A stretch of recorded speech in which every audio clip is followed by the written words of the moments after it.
आज तुमने अपने गुरु परशुराम द्वारा दी गई शस्त्र और शास्त्र की विद्या का मान रखा कर मैं धन्य हो गया। मुझे प्रसन्नता है। मैं भले ही चिरंजीवी था, परंतु तुम मृत्युंजय हो गए हो महारथी कर्ण। मृत्युंजय मृत्युंजय।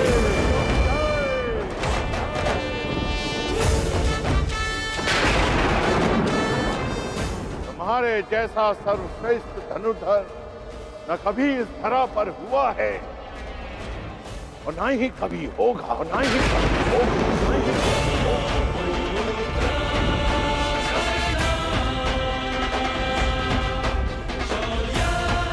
तुम्हारे जैसे दानवीर को ये संसार सदैव स्मरण करेगा।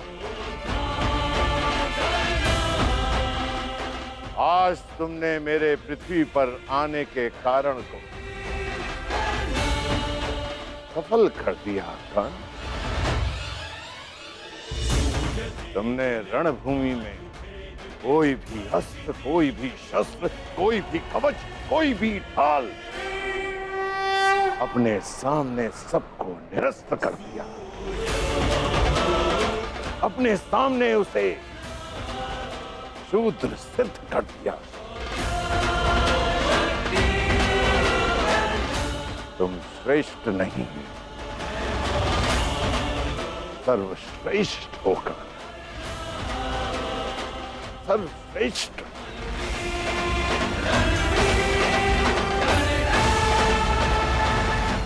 आज तुम अधिकारी बन गए हो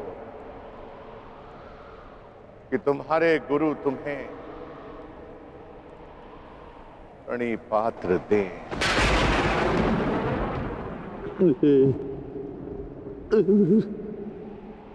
तुम्हारा कल्याण हो।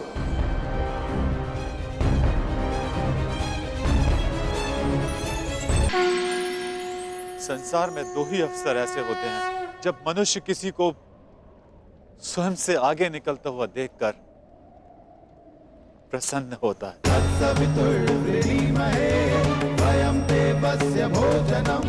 गर्वित होता है। पहला अवसर जब शिष्य गुरु से आगे निकल जाए, और दूसरा अवसर जब पुत्र का यश पिता के यश से ऊंचा उठ जाए। आज मेरे पुत्र कर्ण ने अपने पिता सूर्य का तेज कई गुना बढ़ा दिया। मुझे गर्व है कर्ण कि तुम मेरे अंश हो। इस संसार में जब तक मैं रहूंगा, तुम्हारे शौर्य का तेज चमकेगा।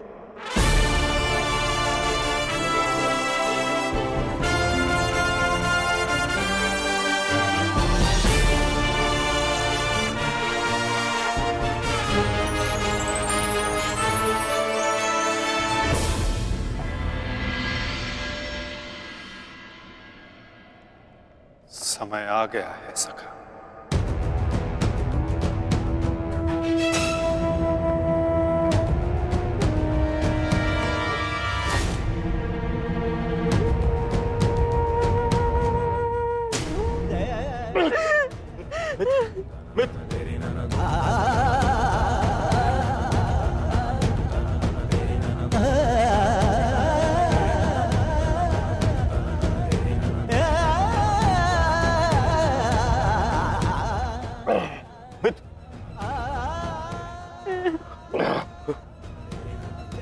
मेरी अंतिम इच्छा पूर्ण करना। परिवर्तन के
आओ पुत्र दुर्योधन, कदाचित अब तुम्हें आभास हो गया होगा, यह युद्ध अनायास था। अब इस युद्ध को रोक देना चाहिए। नहीं पितामह, कदाचित अभी विश्वास हो गया है कि यह युद्ध आवश्यक था।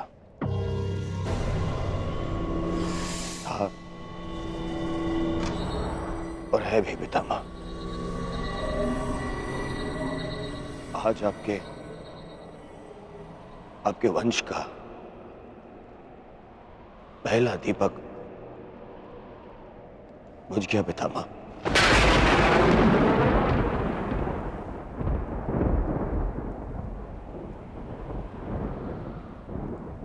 कर्ण,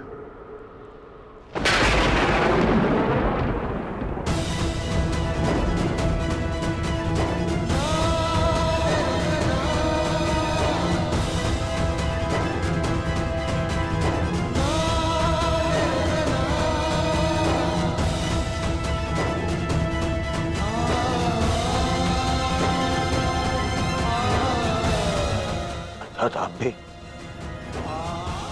आप भी जानते थे कि कर्ण मेरा ज्येष्ठ, फिर भी आप मौन रहे क्यों? क्यों पितामह? विष पीकर भी जिसके मुख पर मुस्कान हो, उसका भेद खोलकर उसके बलिदान का अपमान नहीं किया जाता पुत्र। मैं कर्ण के बलिदान का अपमान कैसे करता? इसी कारण अपने रहते मैंने उसे युद्ध से दूर रखा। मैं नहीं चाहता था कि एक भाई दूसरे भाई को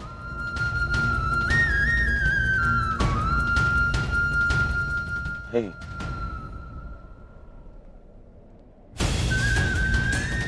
ना आप समझे, ना माता कुंती समझे और ना ही वासुदेव। कदाचित आप लोगों ने बता दिया होता कि कर्ण हमारा ज्येष्ठ है, तो सौगन गुरु बलराम की पितामह मैं संसार का सारा राज्य उसे दे देता। क्यों नहीं बताया पितामह आपने? क्यों? युवराज, अंगराज का अंतिम संस्कार होने को है।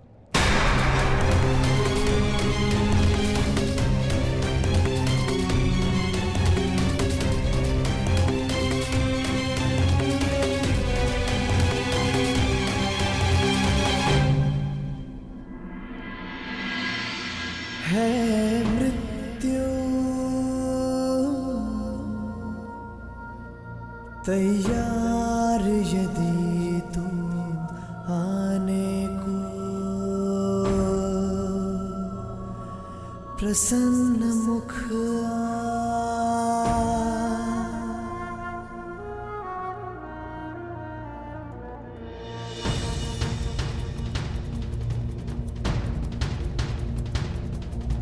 द्वार खुला है तेरा स्वागत, वीर खड़ा द्वारे अभयागत।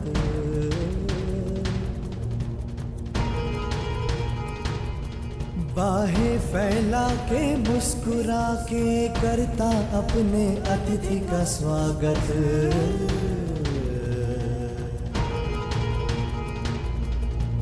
वीर गति पाके एक बालक आया, तेरे आंचल छाया।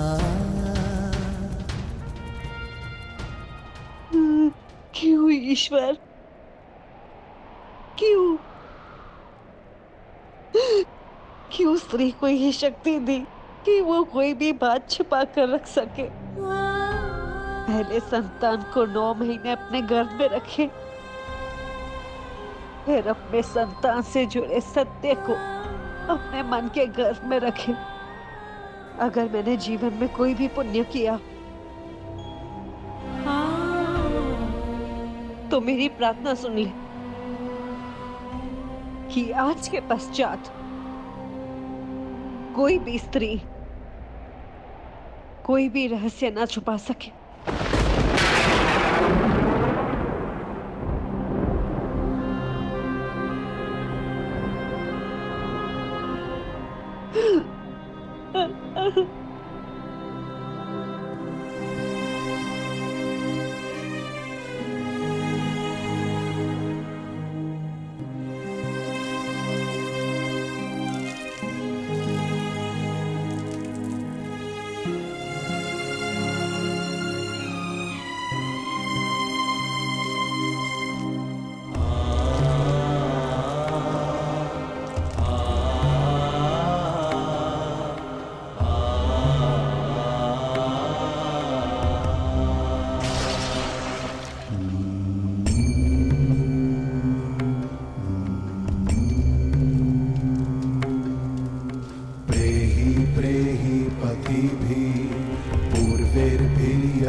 पूर्वे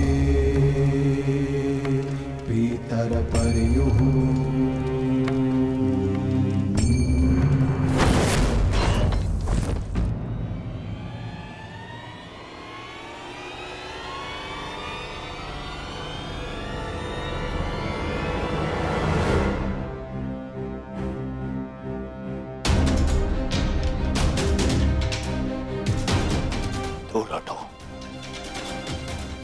दूर हटो मेरे मित्र के देह से।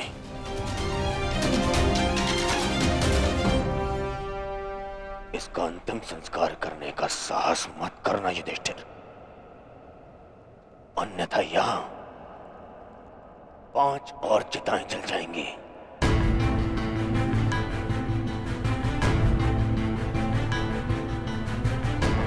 किस अधिकार से,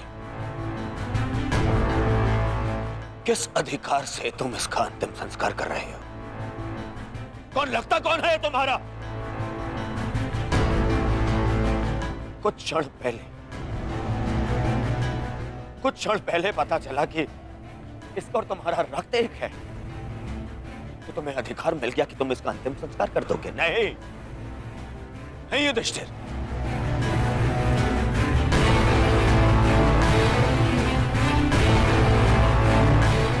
इसका अंतिम संस्कार करने का अधिकार उसको है, जिसके लिए इसने अंतिम सांसें ली, और वो मैं हूं।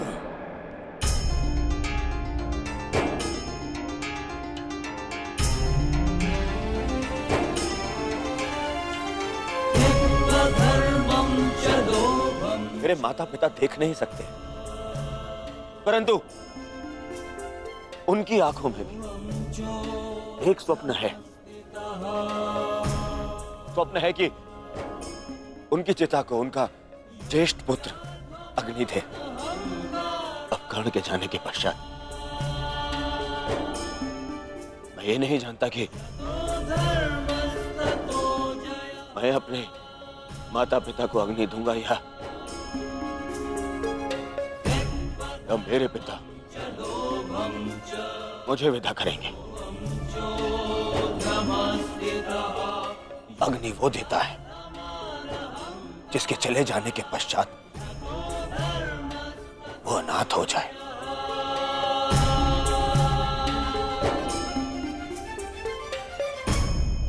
और कर्ण के चले जाने के पश्चात मैं अनाथ हो गया हूं, इसीलिए उसे अग्नि देने का अधिकार केवल मेरा है,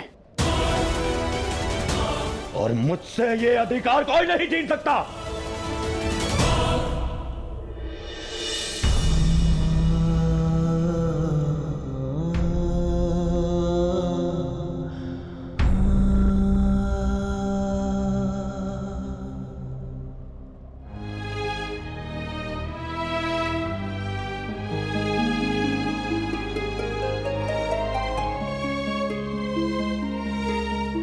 जब से संसार को समझा है, तब से तुमने मेरा साथ दिया है मित्र। मैं भी तुम्हारा साथ दूंगा। हम बहुत शीघ्र मिलेंगे। सुन रहे हो कर्ण? इतनी आसानी से मुझसे पीछा छुड़ाने नहीं दूंगा तुम्हें। इतनी सरलता से नहीं।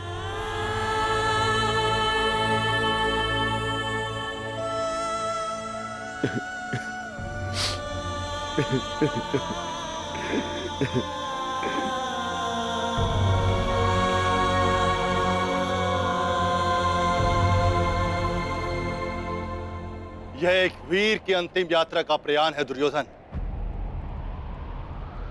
इसे शांति के साथ विदा करें। ज्येष्ठ की आत्मा को कष्ट होगा यदि सब एक साथ अग्नि न दें।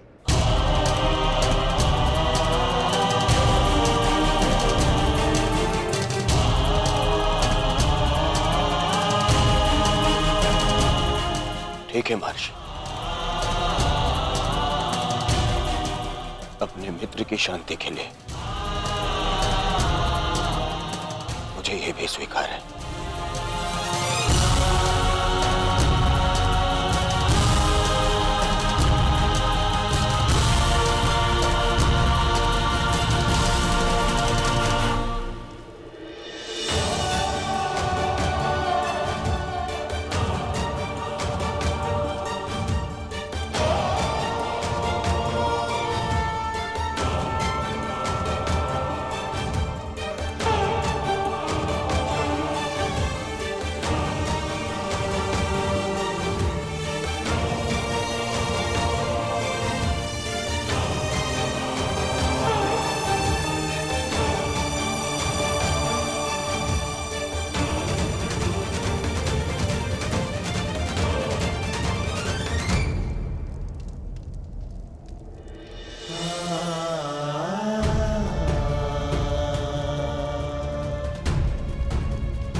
गांधारी पुत्र कर्ण मित्र दुर्योधन अपने मित्र की चिता की सौगंध खाता हूं कि मैं अपने मित्र की मृत्यु का प्रतिशोध लूंगा।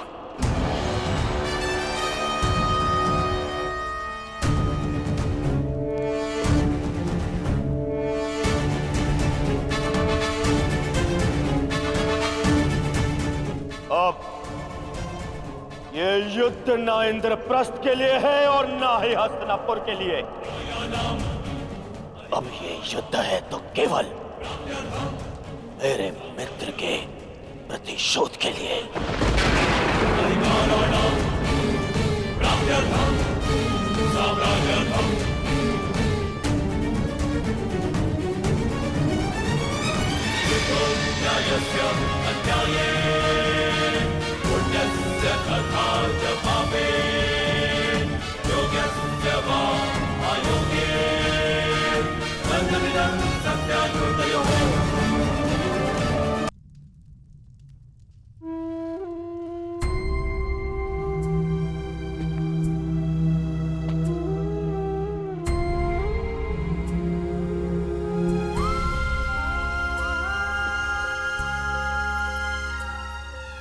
सब समाप्त हो गया माता, सब कुछ।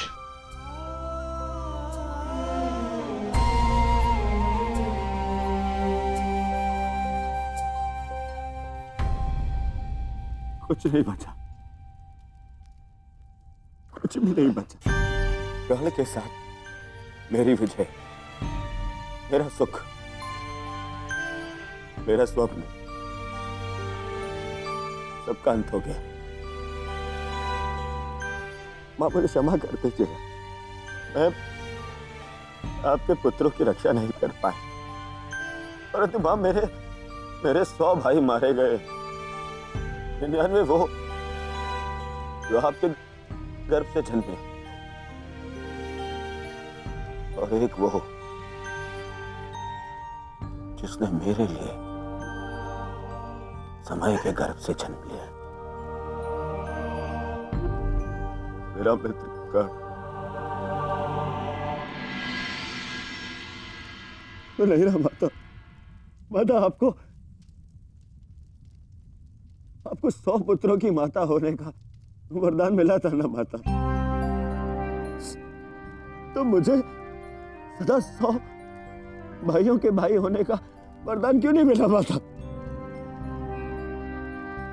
समय ने जो छीन लिया उसे लौटाया नहीं जा सकता पुत्र, परंतु जो अब मेरे पास शेष है उसे रहने दो।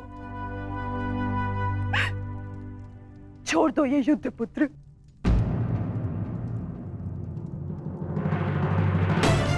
नहीं नहीं नहीं माता, नहीं माता श्री, इस युद्ध में मैं इतना कुछ खो चुका हूं और कुछ पाने की इच्छा भी शेष नहीं। अब यदि कुछ शेष है तो वो है मिटा डालने का संकल्प, उन पांडवों को मिटा डालने का संकल्प। अब ये युद्ध नहीं रुकेगा। अब या तो आपका पुत्र जीवित रहेगा और या फिर वो पांडव।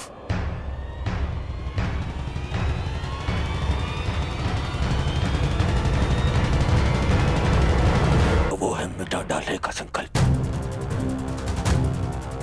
उन पांडवों को मिटा डालने का संकल्प। अब या तो आपका पुत्र जीवित रहेगा और या फिर वो पांडव। मुझे क्षमा कर दीजिएगा माता, परंतु अब ये युद्ध नहीं रुकेगा, नहीं रुकेगा ये युद्ध।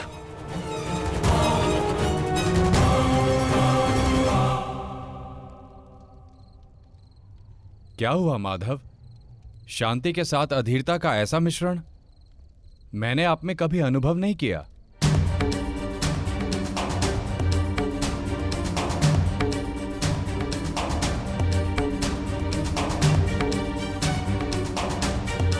मौन क्यों है माधव? क्यों आप हर बार उस योद्धा का अंत कर देते हैं जो इस युद्ध का अंत कर सकता है? क्यों माधव, क्यों?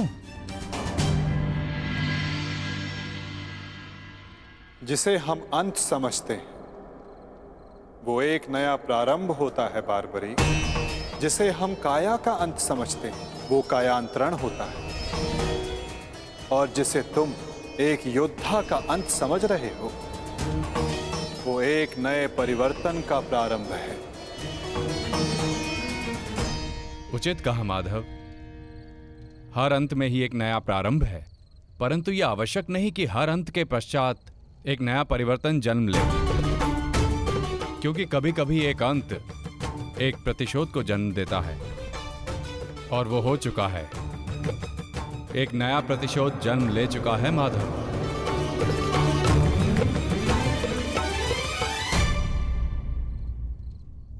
नहीं जानती थी, नहीं जानती थी मैं कि 100 पुत्रों की माता होने के गर्व के पश्चात 100 संतानों के वध का दुख भी सहना होगा। यही प्रश्न मेरे मन में बार बार उत्पन्न होता है गांधारी। जब महादेव ने तुम्हें स्वयं शतपुत्रवती बनने का वरदान दिया है, तो क्यों वही एक एक करके हमारे पुत्रों को निगल रहे हैं?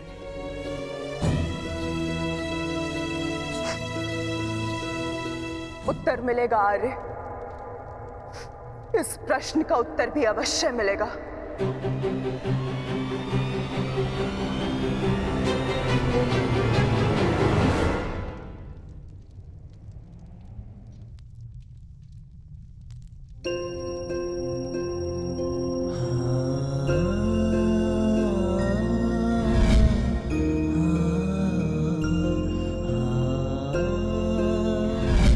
ये श्राप मुझे क्यों नहीं मिला कि मैं युद्ध में बाण चलाना भूल जाऊं।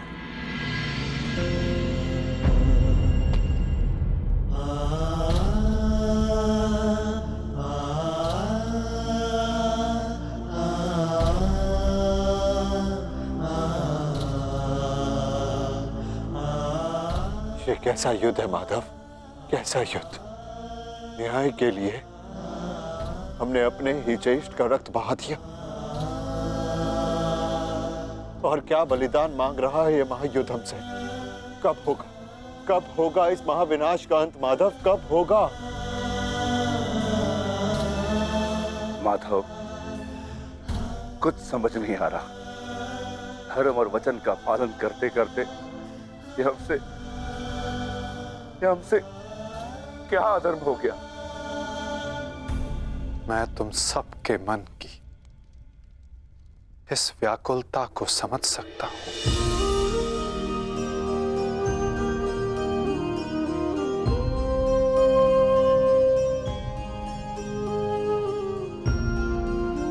तुम सब इतने समय से इस सत्य से वंचित थे, किंतु इसका कारण स्वयं तुम्हारे ज्येष्ठ थे।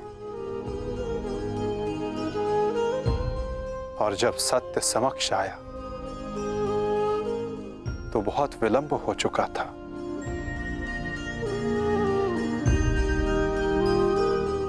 नकुल, सहदेव, ये तुम्हारा उत्तरदायित्व है कि अपने ज्येष्ठ के इस बलिदान गाथा को इस संसार में सुनाकर सदैव इस संसार के हृदय में जीवित रखो।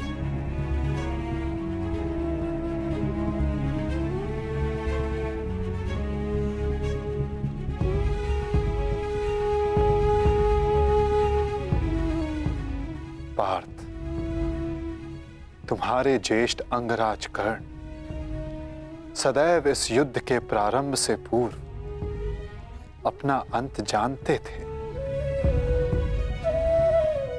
वो इस युद्ध का परिणाम भी जानते थे पार्थ।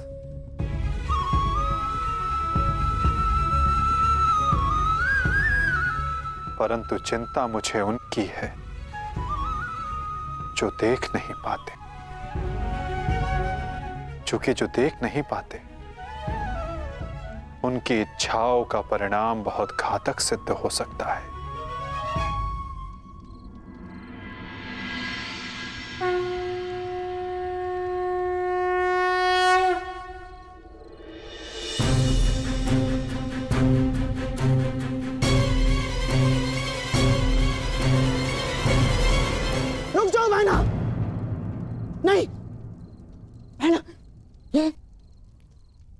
ये क्या करने जा रही हो तुम? इस समय ना तो मैं आपकी बहन हूँ भ्राताश्री और ना ही हस्तिनापुर की महारानी गांधार नरेश। इस समय मैं एक माता हूँ, एक माता जिसे महादेव से उत्तर चाहिए उसके साथ हुए अन्याय का। और जब तक मुझे वो उत्तर नहीं मिल जाता, आज मुझे कोई नहीं रोक सकता। मूर्खता मत करो बहना। गांधारी, इस भांति अग्नि को आलिंगन देने से कुछ नहीं मिलेगा। इससे पूर्व मेरे आलिंगन में आने को शेष मेरा अंतिम पुत्र भी काल के गाल में समा जाए, महादेव को मेरे प्रश्न का उत्तर देना ही पड़ेगा।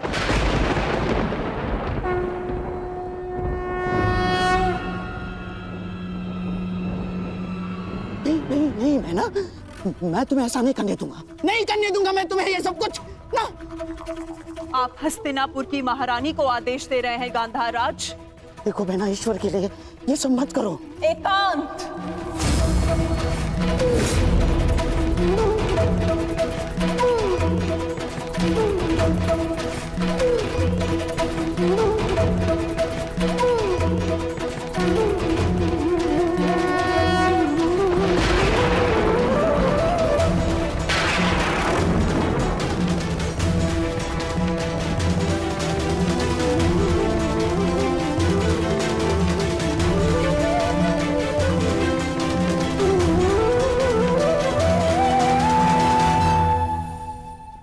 संहार के देव है ना महादेव,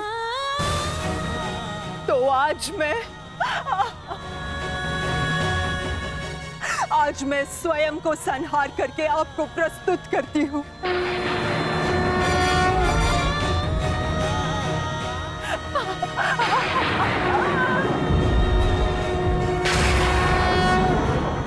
आपने मुझे शतपुत्रवती होने का वरदान दिया था महादेव, परंतु आज मैं आपसे ये जानना चाहती हूँ, क्यों आपने मेरा जीवन अभिशाप बना डाला महादेव?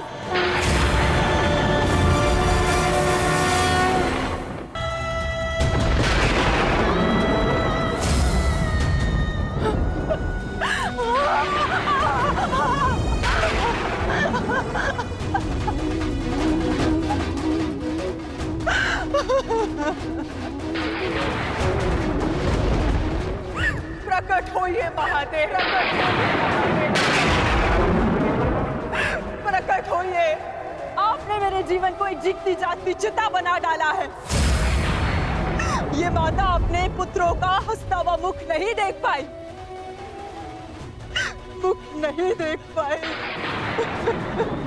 परंतु उनकी चिताओं की अग्नि को अनुभव किया है महादेव।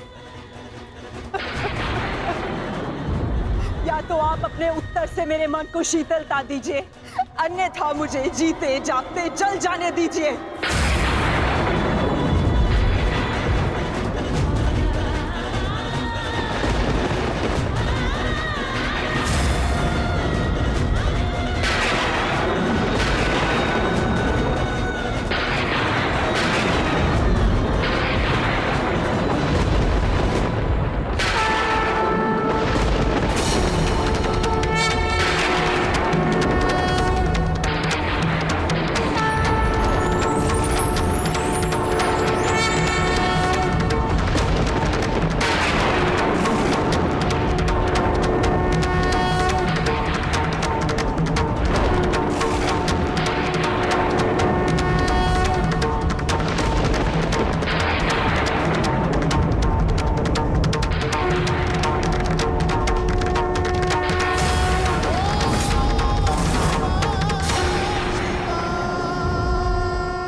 किस प्रश्न ने तुम्हें इतना विचलित कर दिया है गांधारी? अन्याय ने मुझे विचलित किया है महादेव, वो अन्याय जो आपने मेरे साथ किया। मेरे 100 पुत्रों के वरदान को 100 पुत्रों के नाश के अभिशाप में बदल दिया है उन पांडवों ने। बोलिए महादेव, बोलिए, ये कैसी नीति है आपकी? ये तो नियति है गांधारी। हर एक के जन्म के साथ उसकी मृत्यु निर्धारित होती है। उसे लेके मनुष्य विचलित हो सकता है, परंतु ना ही ये अन्याय है और ना ही प्रतिशोध का कारण। नहीं महादेव, मैं ना तो यहाँ प्रतिशोध के लिए आई हूँ और ना ही प्रतिकार के लिए। ये एक माता है जो आपके समक्ष खड़ी है, जिसके 99 पुत्रों का निर्दयता से वध कर दिया गया है। उसे केवल एक पुत्र की सुरक्षा चाहिए। मुझे दुर्योधन की मृत्यु नहीं देखनी है। आपका वरदान झूठा नहीं होना चाहिए महादेव। जिसे आपने 100 पुत्र होने का वरदान दिया, वो निसंतान नहीं मरनी चाहिए महादेव। जो हानि मेरी कोख को अब तक हुई है, उसे मैं सह लूंगी, किंतु मेरा अंतिम शेष पुत्र दुर्योधन, मैं आपसे उसकी सुरक्षा मांगती हूँ महादेव। मेरे पुत्र की रक्षा कीजिए महादेव। उसे भीम के प्रहार से बचा लीजिए। पांडवों को अस्त्र देने वाले महादेव, यदि आज मेरे पुत्र को ढाल नहीं देंगे तो मैं स्वयं आज अपने प्राण उसके लिए समर्पित कर दूंगी।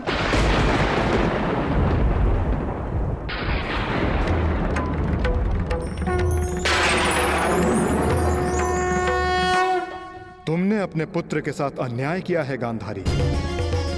एक माँ अपनी संतान को देख देख जितनी प्रसन्नता पाती है, उसकी संतान अपनी माँ की दृष्टि से उतनी ही शक्ति भी पाती है। परंतु मैं कुछ समझी नहीं महादेव। तुम्हारे पुत्र की सुरक्षा अब तुम्हारे हाथ है गांधारी। वर्षों से आंखें बंद करके जो तप अर्जित किया है, उसका प्रयोग करो। तुम्हारी दृष्टि तुम्हारे पुत्र के शरीर को वज्र का बना देगी।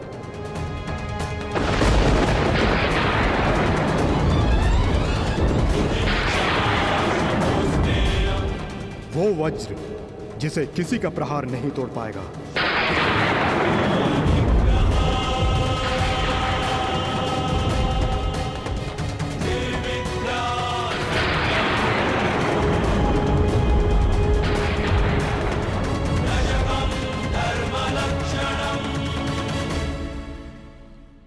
ये आपने क्या कर दिया महादेव?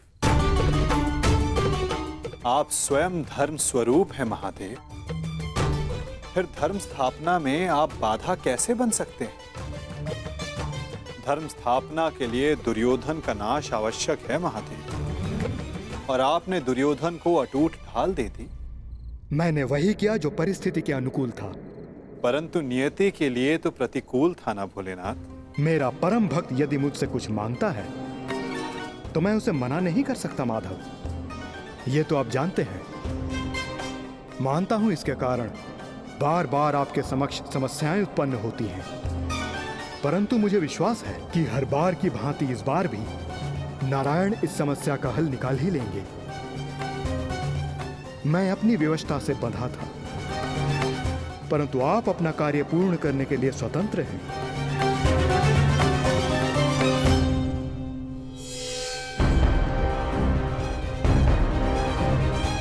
नियति के अनुकूल पर नीति के प्रतिकूल।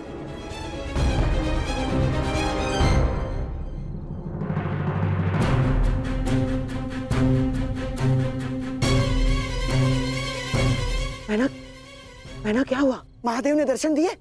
बहना बता। गांधारी,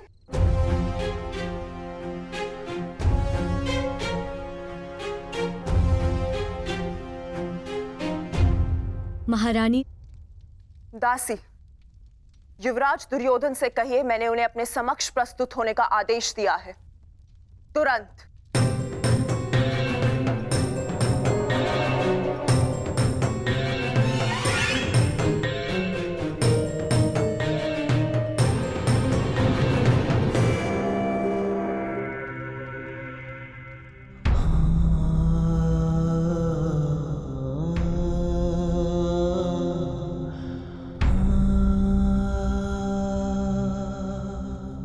तुम्हारी मृत्यु का प्रतिकार में एक से लूंगा मित्र, और पांडवों को छोड़ूंगा नहीं। उन्हें तुम्हारे साथ किए गए अन्याय का प्रतिकार चुकाना होगा मित्र।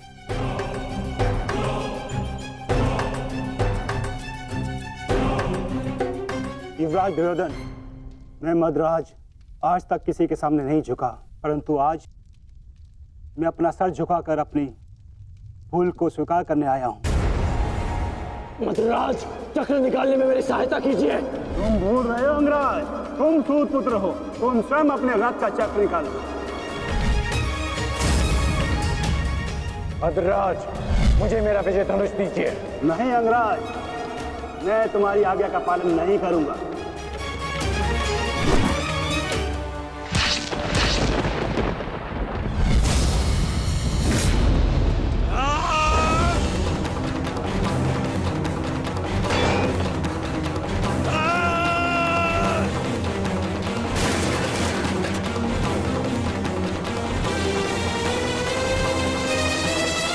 लज्जा नहीं आती है आपको?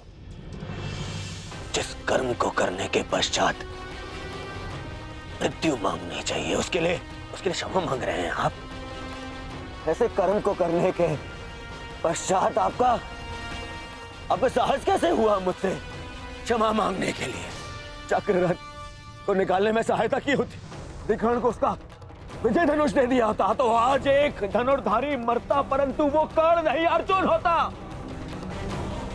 आपने अपनी व्यक्तिगत शत्रुता मिटाने के लिए एक योद्धा के कर्तव्य से विश्वासघात किया। मन तो करता है कि वध कर दूं आपको। और आप जानते हैं क्या मद्रराज, ये आपका झुका हुआ सर, ये आपके लिए सबसे बड़ा दंड है।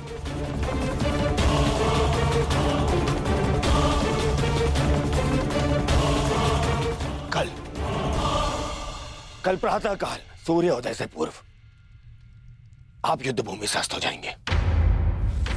मैं आपका मुख नहीं देखना चाहता।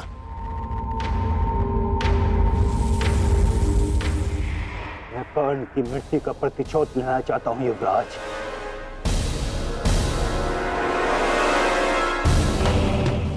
आप लेंगे प्रतिशोध? मैं लूंगा प्रतिशोध, और उसके लिए मुझे आपकी आवश्यकता नहीं है। प्रतिशोध लेंगे। किंतु मुझे पश्चाताप के अवसर की आवश्यकता है युवराज। मैं आपको निराश नहीं होने दूंगा। महारथी कर्ण का सारथी बनकर जो मैं नहीं कर सका वो मैं अब करूंगा, अपने कर्तव्य का पालन। युवराज की जय हो। महारानी ने आपको इसी समय अपने कक्ष में प्रस्तुत होने का आदेश दिया है।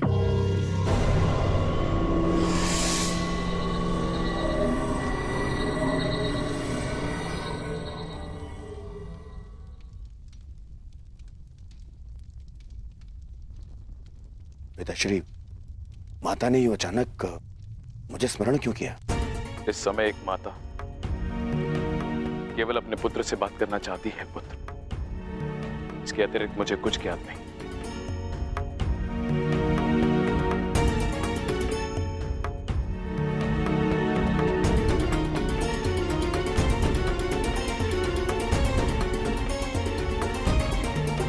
प्रणिपात माता, आपने मुझे स्मरण किया।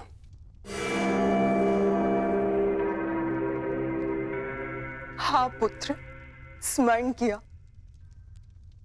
क्योंकि मैं तुम्हारा मरण नहीं देख सकती। संपूर्ण जीवन तुम्हें केवल एक ही पीड़ा थी ना, कि तुम्हारी माता ने तुम्हें एक बार भी नहीं देखा। स्मरण है दुर्योधन, युद्ध प्रारंभ होने से पूर्व तुमने कहा था, युद्ध से पूर्व एक बार, बस एक बार मुझे अपनी दृष्टि से देख लीजिए माता। आज मैं अपनी और तुम्हारी इच्छा पूर्ण करना चाहती हूँ दुर्योधन। आज मैं तुम्हें देखना चाहती हूँ पुत्र। सच माता, किंतु माता अब जो मैं करने जा रही हूं उसके पश्चात तुम युद्ध जीतो या ना जीतो, परंतु मेरी ममता हार से बच जाएगी। मैं कुछ समझा नहीं माता। अब मैं तुम्हें जो कहने जा रही हूं पुत्र, उसे ध्यानपूर्वक सुनना और आज्ञा अनुसार ही पालन करना।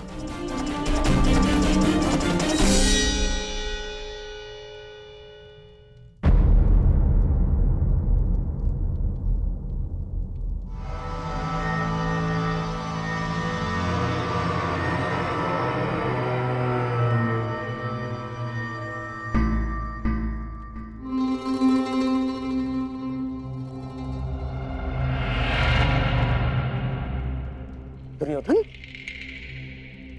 क्या हुआ? क्या कहा गांधारी ने?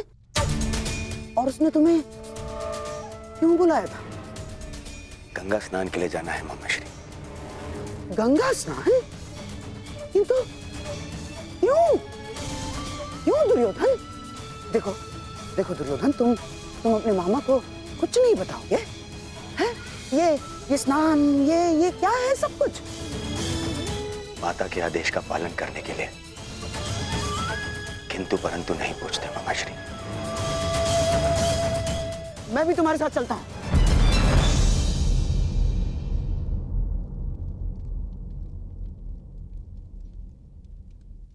नहीं मामाश्री, ये यात्रा मुझे अकेले करनी है।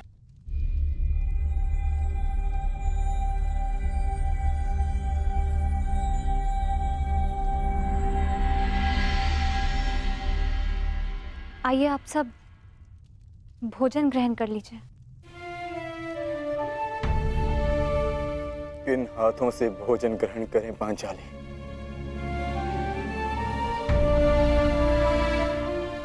इन हाथों से जो अपने ज्येष्ठ के रक्त से रंगे हुए हैं।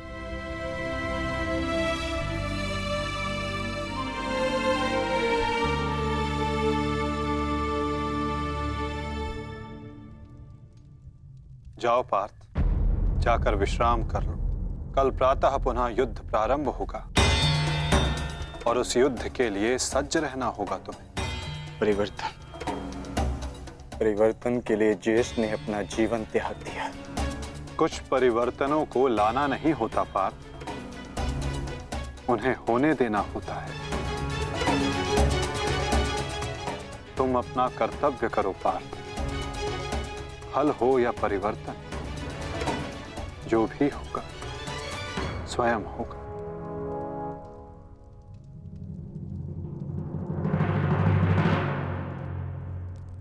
आप कहां जा रहे हैं माधव? कुछ परिवर्तन ऐसे होते हैं पार्थ जिनमें सहायता करना धर्म होता है और कुछ ऐसे जिनमें बाधा डालना आवश्यक। मैं समझा नहीं माता। समझने की आवश्यकता भी नहीं है पार्थ।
मैं यहां से चलकर जाऊंगा।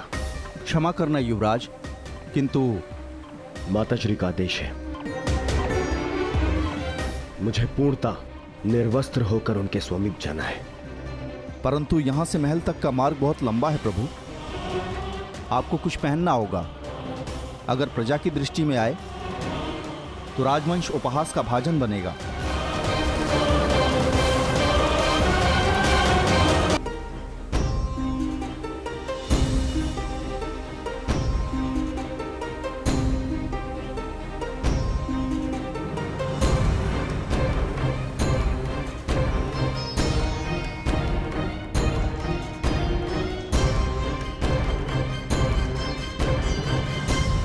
अपने पिता का आदेश नहीं मानता, बहुत बड़ा बुद्धिमान समझता है अपने आप को। क्या कहा था मैंने?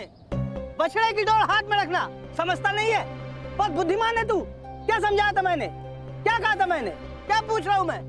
क्या समझाया था मैंने? ये क्या कर रहे हो? क्यों इस बालक को कष्ट पहुंचा रहे हो? अब तुम कौन हो हमारे बीच में आने वाले? ये मेरा पुत्र है, मैं जो चाहे इसके साथ वो करूं। तुम हमारे मध्य में आने वाले कौन होते हो? मैं हस्तिनापुर का युवराज हूँ। क्षमा करिए युवराज, मैंने आपको पहचाना नहीं, परंतु वास्तविकता ये है कि इसने अपने माता पिता के आदेश का पालन ही नहीं किया। मैंने इसे बताया था, बछड़े की डोर कभी हाथ से मत छोड़ना, सदैव डोर अपने हाथ में ही रखना, परंतु ये नहीं माना। इसने बछड़े की डोर को अपने हाथ से छोड़ दिया और बछड़ा खो गया। अब आप ही बताइए मैं क्या करूं? परंतु आप इस भांति अर्धनग्न अवस्था में। मेरी माता का आदेश है। देख, सीख इनसे कुछ। हस्तिनापुर के युवराज होते हुए भी अपने माता पिता के आदेश का अक्षरशः पालन करते हैं। धन्य हैं आप युवराज। माता पिता के आदेश का अक्षरशः पालन करना, माता पिता ने जो भी कहा है, जैसा भी कहा है, उस कार्य को उसी अनुरूप करना कोई आपसे सीखे युवराज। पुत्र, तुम्हारे पिता उचित कह रहे हैं। तुम्हें अपने माता पिता की बात माननी चाहिए।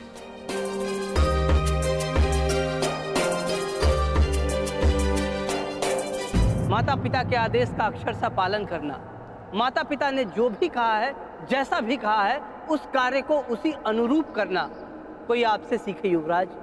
धन्य हैं आप युवराज।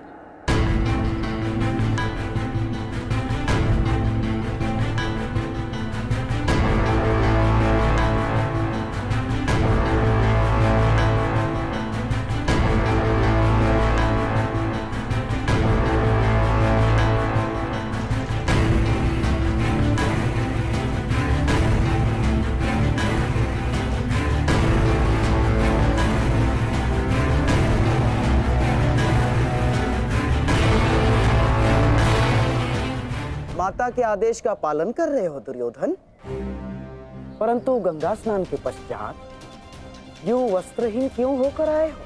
माताश्री का आदेश है मामाश्री, निर्वस्त्र होकर आना है।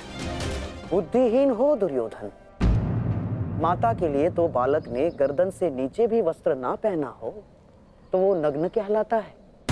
और शास्त्रों में भी लिखा है कि युवा होने के पश्चात एक पुत्र ने अपने माता के समक्ष और एक भाई ने अपने बहन के समक्ष निर्वस्त्र नहीं जाना चाहिए।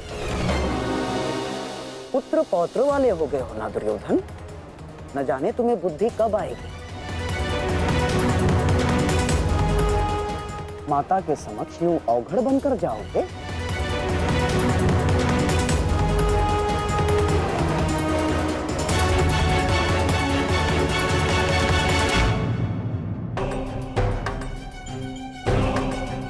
माता के समक्ष यूं अवघड़ बनकर जाओगे? रुको,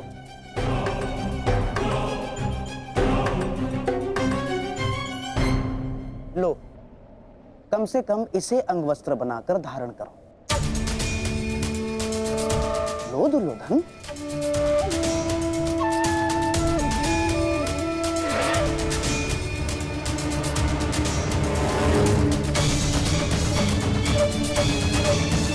सोच क्या रहे हो दुर्योधन? देखो, मेरी बात मानो, तुम्हारा इस दशा में जाना उचित नहीं होगा। ठीक है मामाश्री।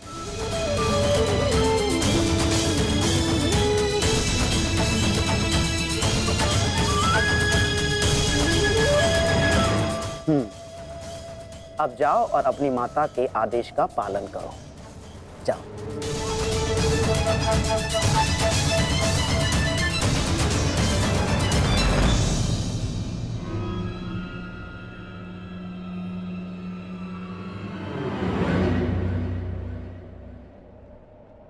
कहां से आ रहे हैं युवराज? तुम यहाँ क्या कर रहे हो वासुदेव? और इससे तुम्हें क्या कि मैं कहां से आ रहा हूं? मेरा कुछ नहीं युवराज, परंतु जब आपकी माता ने अपने समक्ष आपको नग्न अवस्था में आने का आदेश दिया है, तो फिर आप ये पहनकर क्यों जा रहे हैं? उस अवस्था में जाइए जिस अवस्था में आपको आपकी माता ने बुलाया है।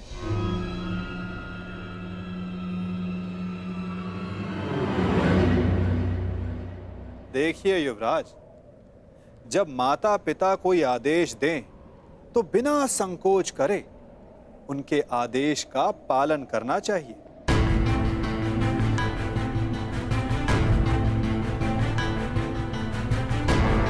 किंतु तुम्हें माता के आदेश के बारे में किसने बताया? नहीं, तुम छलिए हो। तुम फिर से अवश्य मुझे किसी छल में बांधना चाहते हो। मेरी माता के सामने मुझे लज्जित करवाना चाहते हो। नहीं वासुदेव, नहीं, मैं अब तुम्हारे किसी भी छल में नहीं आने वाला। चले जाओ यहां से। मैं तुम जैसे छलिए की एक बात नहीं मानूंगा।